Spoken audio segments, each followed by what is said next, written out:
ಎಲ್ಲರೂ ನಮಸ್ಕಾರ. ಈ ಸುಬ್ಬಾ ಜೋಯಿಸ್ರು ಇದ್ದಂಥ ಬಾಲಕ ಹುಡುಗ ಇವನು ಆ ಗುರುಗಳ ಹತ್ತಿರ ಸಂಗೀತವನ್ನು ಕಲಿತಾ ಇರ್ತಾನೆ. ಆ ಗುರುಗಳಿದ್ದವರು ಆ ವೀಣೆಯನ್ನು ಕೈಗೆ ತಗೊಂಡು ಅವನಿಗೆಲ್ಲ ರಾಗಗಳನ್ನು ಕಲಿಸ್ಕೊಡ್ತಾರೆ. ಅವನು ಅತಿ ಶೀಘ್ರವಾಗಿ ಅತ್ಯಂತ ಸಂತೋಷದಿಂದ ಅವನ್ನೆಲ್ಲನೂ ಕಲಿತಾನೆ. ಅವರು ಏನೇನು ಹೇಳ್ತಾರೆ ಅದನ್ನೆಲ್ಲ ಅತ್ಯಂತ ಗಮನವಿಟ್ಟು ಕೇಳಿ ತಲ್ಲೀನನಾಗಿ ಆ ಹುಡುಗ ಅದನ್ನೆಲ್ಲನೂ ಕಲಿತಾನೆ. ಕಲಿತ್ಕೊಳ್ಳೆ ಅವರು ಒಂದು ಮಾತನ್ನು ಹೇಳ್ತಾರೆ, ನೋಡು, ಎಷ್ಟೋ ರಾಗಗಳನ್ನು ನಾನು ನಿನಗೆ ಕಲಿಸೀನಿ. ಅದರಲ್ಲಿ ನೀ ಏನು ಮಾಡಿದ್ರು ಒಂದು ರಾಗವನ್ನು, ನಿನಗೆ ಇಷ್ಟವಾದಂಥ ಒಂದು ರಾಗವನ್ನು ನೀನು ತಗೊಂಡು ಅದರೊಳಗೆ ನೀನು ಸಾಧನೆಯನ್ನು ಮಾಡು, ನಿನ್ನ ಭಾಳ ಒಳ್ಳೆಯ ಭವಿಷ್ಯ ಐತಿ ಅಂತಂದು ಹೇಳ್ತಾರೆ. ಹೇಳಿ ನಿನ್ನ ಉಜ್ವಲವಾದಂಥ ಭವಿಷ್ಯ ಆಗ್ತೈತಿ ಅಂತ ಹೇಳಿ ಆತನ ತಲೆಯ ಮೇಲೆ ಅವರು ಕೈ ಇಟ್ಟು ಆಶೀರ್ವಾದವನ್ನು ಮಾಡ್ತಾರೆ. ಆಶೀರ್ವಾದವನ್ನು ಮಾಡಿ ಏನಂತಂದ್ರೆ ಅವರ ದೇಹ ತ್ಯಾಗವನ್ನು ಮಾಡಿಬಿಡ್ತಾರೆ. ಅಂದ್ರೆ ಅವರು ಮರಣ ಹೊಂದಿಬಿಡ್ತಾರೆ.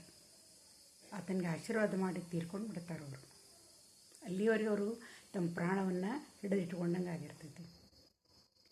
ಆ ಹುಡುಗನಿಗೆ ಆಘಾತ ಆಕೈತಿ.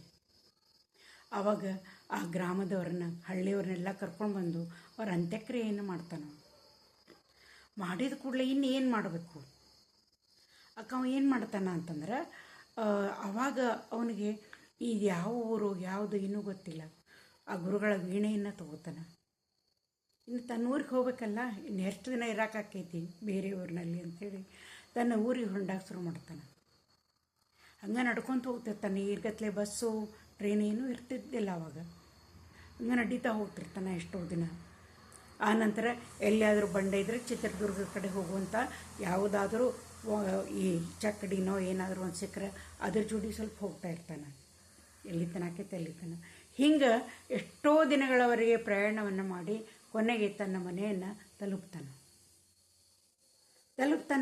ಅಲ್ಲಿ ಏನಾಗಿರ್ತೈತಿ ಅಂದ್ರೆ ಅವರ ತಂದೆ ಮರಣವನ್ನು ಹೊಂದಿರ್ತಾರೆ. ಆದರೆ ತಾಯಿಗೆ ಗುರ್ತಾಗೋದಿಲ್ಲ. ಯಾರಪ್ಪ ನೀನು ಅಂತ ಕೇಳ್ತಾಳೆ. ಆವಾಗ ಅವಂಗೆ ಆಘಾತ ಆಕೈತಿ. ಅಮ್ಮ, ನಾನು ನಿನ್ನ ಮಗ ಸುಬ್ಬು ಅಂತಂದು ಹೇಳ್ತಾನೆ. ತಾಯಿ ಭಾಳ ಅಪ್ಕೊಂಡು ಭಾಳ ಅಳ್ತಾಳೆ. ಎಲ್ಲಿ ಹೋಗಿದ್ದಿ ನೀನು? ನಿನ್ನ ತಂದೆ ನಿನ್ನ ಚಿಂತೆಯೊಳಗೆ ಏನಂತಂದ್ರೆ ಅವರು ತೀರ್ಕೊಂಡ್ರು. ಭಾಳ ಅವ್ರ ವೇದನೆಯನ್ನು ಅನುಭವಿಸಿದ್ರು, ಪಶ್ಚಾತ್ತಾಪ ಪಟ್ಟರು, ನೀನು ಸಂಗೀತ ಕಲಿಸ್ಲಿಲ್ಲ ಅಂಥೇಳಿ ಆಕೆ ಭಾಳ ಅವನ್ನ ಅಪ್ಪಿಕೊಂಡು ಅಳ್ತಾಳೆ. ಅವನಿಗೂ ಭಾಳ ದುಃಖ ಅನ್ನಿಸ್ತೈತಿ. ಅವ್ರ ತಾಯಿ ಹೇಳ್ತಾಳೆ, ನೀ ಏನು ಸಾಧನೆ ಮಾಡಬೇಕು, ನೀ ಏನು ಕಲಿಬೇಕು, ಇಲ್ಲಿಯೇ ಇದ್ದು ಕಲಿಬೇಕು ನೀನು. ಇನ್ನು ನೀನು ನಮ್ಮನ್ನು ಬಿಟ್ಟು ನೀ ಎಲ್ಲಿಯೂ ಹೋಗೋದಿಲ್ಲ ಅಂತಂದು ಹೇಳ್ತಾಳೆ. ಆಯಿತು ಅಮ್ಮ ಅಂತಂದು ಹೇಳಿ ಅವನು ತಾಯಿಗೆ ವಚನ ಕೊಡ್ತಾನೆ, ನಾ ಎಲ್ಲಿ ಹೋಗೋದಿಲ್ಲ, ಇಲ್ಲೇ ಇರ್ತೀನಿ ಅಂತೇಳಿ. ಆಮೇಲೆ ಆ ವೀಣೆಯನ್ನು ತಗೊಂಡು, ಗುರುಗಳದೇ ವೀಣೆಯನ್ನು ತಗೊಂಡು ಅವ್ರು ಕಲಿಸಿದಂಥ ಸಂಗೀತವನ್ನು ನುಡಿಸ್ತಾ ಇರ್ತಾನೆ ಯಾವಾಗಲೂ. ಅದರೊಳಗೆ ಅವನಿಗೆ ಆ ಭೈರವಿ ರಾಗ ಅನ್ನುವಂಥದ್ದು ಭಾಳ ಇಷ್ಟವಾದಂಥ ರಾಗ ಒಂದು. ಆ ಭೈರವಿ ರಾಗದೊಳಗೆ ಏನಂತಂದ್ರೆ ಸಾಧನೆಯನ್ನು ಮಾಡಬೇಕು ಅಂತಂದು ಹೇಳಿ ದಿನಾಲೂ ಸಂಗೀತವನ್ನು ನುಡಿಸ್ತಾ ಇರ್ತಾನೆ. ಅದರ ಸುತ್ತಮುತ್ತಲಿನ ಎಲ್ಲರೂ ಕೇಳ್ತಾರೆ, ಎಷ್ಟು ಚೆನ್ನಾಗಿ ಈ ಸಂಗೀತದೊಳಗೆ ಸಾಧನೆ ಮಾಡ್ಯಾನಲ್ಲ ಹುಡುಗ ಅಂತಂದು ಹೇಳಿ ಪ್ರಶಂಸೆಯನ್ನು ಮಾಡ್ತಾ ಇರ್ತಾರೆ. ಆವಾಗ ಈ ಸುದ್ದಿ ಮದಕರಿ ನಾಯಕರಿಗೆ ಗುರ್ತಾಕೈತಿ. ಈ ಪಂಡಿತರ ಮಗ ಸಂಗೀತಗಾರನಾಗ್ಯಾನ ಅಂತಂದು ಹೇಳಿ ಅವರ ತಂದೆಯ ಮೇಲಿನ ಗೌರವದಿಂದ ಅವ್ರೇನು ಮಾಡ್ತಾರಂದ್ರೆ ಅವನನ್ನು ಆಸ್ಥಾನಕ್ಕೆ ಕರೆಸಿ, ನಿಮ್ಮ ತಂದೆ ಒಬ್ಬ ಒಳ್ಳೆಯ ಪಂಡಿತರಾಗಿದ್ದರು, ನೀನು ನಮ್ಮ ಆಸ್ಥಾನದ ಸಂಗೀತಗಾರನಾಗಪ್ಪ ಅಂತಂದು ಹೇಳಿ ಆತನಿಗೆ ಸಂಗೀತಗಾರ ಒಂದು ಪದವಿಯನ್ನು ಕೊಡ್ತಾರೆ. ಏನಂತಂದ್ರೆ ಆಮೇಲೆ ಏನಾಗ್ತೈತಿ ಅಂದ್ರೆ ಅವನ ಸಂಗೀತ ಸ್ವಲ್ಪ ಸೀಮಿತ ಆಗಿಬಿಡ್ತೈತಿ. ಮಹಾರಾಜರು ಯಾವಾಗ ಸಂಗೀತ ಕಚೇರಿ ಏರ್ಪಡಿಸ್ತಾರೆ ಆವಾಗ ಹಾಡೋದು, ಊರಲ್ಲಿರುವಂಥ ಪ್ರಮುಖರ ಸಭೆ ಸಮಾರಂಭಗಳಿಗೆ ಕರೆಸಿದ್ರೆ ಅಲ್ಲೇ ಹಾಡೋದು. ಹೀಗಾಗಿ ಏನಂತಂದ್ರೆ ಬರ್ತಾ ಈ ಒಂದು ಮಹಾರಾಜರ ಕೃಪೆಗೆ ಪಾತ್ರನಾದ ಕೂಡಲೇ ಅವರು ಯಥೇಚ್ಛವಾಗಿ ಅವನಿಗೆ ಬಹುಮಾನಗಳನ್ನು ಕೊಡ್ತಿರ್ತಾರೆ. ಪ್ರಮುಖರಿದ್ದವರು ಅನೇಕ ಕಾಣಿಕೆಗಳನ್ನು ಕೊಡ್ತಿರ್ತಾರೆ. ಇದನ್ನು ಏನಾಗ್ತೈತಿ ಅಂತಂದ್ರೆ ಆತನಿಗೆ ತನ್ನ ಸಂಗೀತದ ಅಭ್ಯಾಸ ಮಾಡೋಕೆ ನಮಗೆ ಆಗೋದಿಲ್ಲ. ಮರೆತು ಬಿಡ್ತಾನೆ ಅನ್ನೋದನ್ನೆಲ್ಲ, ಅಭ್ಯಾಸ ಮಾಡೋದನ್ನು ಮರೆತು ಬಿಡ್ತಾನೆ.